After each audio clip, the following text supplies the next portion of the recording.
Sallallahu ala Muhammad, sallallahu alayhi wasallam, sallallahu ala Muhammad, sallallahu alayhi wasallam. Assalamu alaikum warahmatullahi wabarakatuh. So inshallah we're going to continue with that subject of Shamail. So we're going to the book of Muhammad sallallahu alaihi wasallam, a portrait of perfection. So we're on chapter 7 now. So if you put today's date, and the title is the Messenger of Allah sallallahu alaihi wasallam clothing. So the first hadith is from Salama, who was the mother of the believers. So she was the wife of the Prophet sallallahu alaihi wasallam.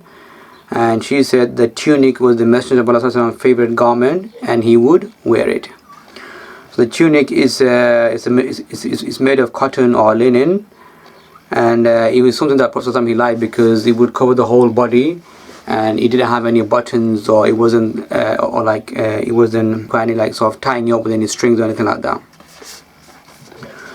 The next is from Asma bin Yazid. She said the sleeves of the Messenger of Allah's shirt would reach up to his wrist.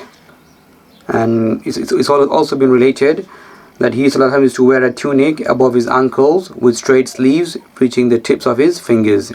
Don't forget, with each Sahabas, right, they are describing or giving descriptions or narrating hadiths about the Prophet, the clothing that he wore when they saw it. So sometime they might have come to see the Prophet at his home, at his dwellings, and they saw him wearing something. Sometimes when the Sahabas saw him whilst he was traveling, they would see whatever they saw. That's what they would describe. Sometimes the Prophet he would like in the Jummah khutbah or in the masjid, so they would describe what he was wearing then. Or sometimes it was a special occasion like Eid, so they might be describing what the Prophet was wearing then. And other times it was maybe a gift of clothing. So whatever the Sahabas saw or remember, that's what they are narrating. So it's one of the reasons why sometimes the Prophet he would wear. Okay, so some of the time. Why the person wear like his clothing up to his wrist and slightly sort of tightly thing there as well is because they noticed it's mentioned that whilst traveling, Prophet ﷺ would wear certain types of clothing for ease and comfort, and that was one of those type of clothing where the wrist was with the shirt or the arm, it was up to his wrist. The next is from Qurra ibn Iyas said, I among a group from the tribe of Muzayna came to the Messenger of Allah to pledge alliance to him after accepting Islam, and we found his shirt to be unbuttoned, or he said his shirt buttons were unfastened, and so I inserted my hand into his shirt placket and touched the seal.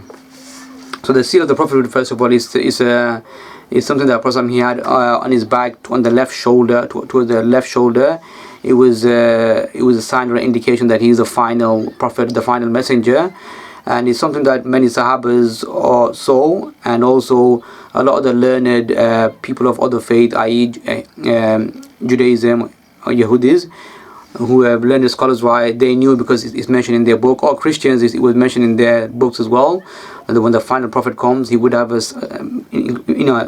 among many signs and things that's mentioned, right, one of the things that is mentioned is that he would have a seal of the prophethood, which was in the back of which one on his back. So for instance, I think it was even Abdullah ibn Salam, who was a famous Jewish rabbi. He was a very learned person, and when he saw the Prophet in Medina, he saw everything was there, like in terms of what's described in their book, in terms of behavior, mannerism, speech, and various other things. And one of the things mentioned that he was like approaching the Prophet and he was like trying to like sort of overlook him, trying to see like there. And then Prophet he knew, or he knew what he was thinking, and then he just exposed his back to show Abdullah ibn Salam the seal of the prophethood, and then he embraced Islam. And we have quite a few number of narrations like that as well. So in this occasion, this Sahaba who came with the tribe to pledge alliance, and the garment he was wearing, it was quite loose, so he was able to put his hand there and touch it as well. And the reason why they did that, it was for blessings and for virtue of it as well. So, and okay, the seal of the prophethood, as I mentioned in the previous chapters, that it was the size of a pigeon's egg, and it was on the back of the Prophet ﷺ's shoulder on his left side. The next is from Anas ibn Malik, related that Prophet ﷺ came out of his house leaning on Usama ibn Zayd, wearing a qitri garment which he inserted under his right arm, and he had it thrown over his left shoulder. He then led them in prayer. So this is towards the end of the life of the Prophet towards the end of his life, he was very sick, very ill, and he was very weak as well. So he would use the Sahabas to help him walk to go to the masjid, and in this case it was Usama ibn Zayd. And the Qitri is a type of like a Yemeni mantle made of cotton with a hint of reddish, and we would sometimes have embroidery as well. Then next hadith is from Abu Sa'id al-Khudri, who said, when the Messenger of Allah used to wear a new garment, he would call it by its name, a turban or a shirt or a cloak, and he would then say, "O Allah, to you be all praise for having clothed me in it. I ask you for the best of it and the best of what it was made for, and I take refuge in you from the worst of it and the worst of it was made for." So this is a dua that was that is mentioned, and then you'll find it in your books, in dua books, when you're wearing a new garment or new clothing. And one of the things that the Prophet is mentioned, right, I think I mentioned in a few narration as well, that he would call things by his name, or he would give it a nickname, like for instance any items, his mode of transport, his swords, his clothes and everything, he would give it name, and he would use that name as well. Anas bin Malik said the Hibara was the Messenger of Allah's favorite garment, and he would wear that. Hibara is like a Yemeni mantle made of cotton, and it was adorned with stripes, and he had some stitched clothing as well, and it was worn like a cloak, so like an overall cloak over like some other garment underneath. Abu Juhayfa said, I saw the Prophet wearing a red hulla. It is as if I'm now looking at the shine on his shins. Red hulla here is talking about, he probably had some stripes on it, and so sometime, I'm sure you do as well, sometimes if you have like a normal white clothing or just normal plain clothing, colored clothing, but if it's got like some kind of stripe or something like that, then that kind of overtakes the sort of description in terms of, so when you're describing, you would say, oh, it was red because the red part was sticking out, the red part was more striking. Abu Rimta said, I saw the Prophet wearing 2 green mantles. Kayla bin Makrama said, I saw the Prophet wearing an unstitched worn-out garment dyed in saffron whose color had faded. The next was from Ibn Abbas, who said, the Messenger of Allah said, keep 2 white clothing, let your living wear them, and shroud your deceased in them, as they are among the best of your clothing. So here, Prophet is actually encouraging the people the type of clothing they should wear in terms of color wise. Here is mentioned white, and it's something that is should be worn whilst we're alive. For instance, you see on the day of Jummah, people tend to wear white clothing, or for instance other occasions as well. And also it's mentioned that when the deceased, they should be shrouded in white clothing. Although white is not necessarily farz, but it is recommended to use white shrouding where possible. Sometimes you might not have white clothing, then you could use other colored clothing, and that's fine. And also it's mentioned that white color is like, in a different narration, that is a favorite color of the angels. I think in a different narration it's mentioned that white is a favorite color of Allah subhanahu wa ta'ala as well. I think Allah subhanahu wa ta'ala loves white clothing. The next hadith is from Samura ibn Jundab, who said, the Messenger of Allah said, wear white clothes as they are purer and better, and shroud your deceased in them. So here is talking about like, for instance, they are purer and better. So white clothing is more, if it gets any dirt or anything like that, then it becomes more apparent or more visible.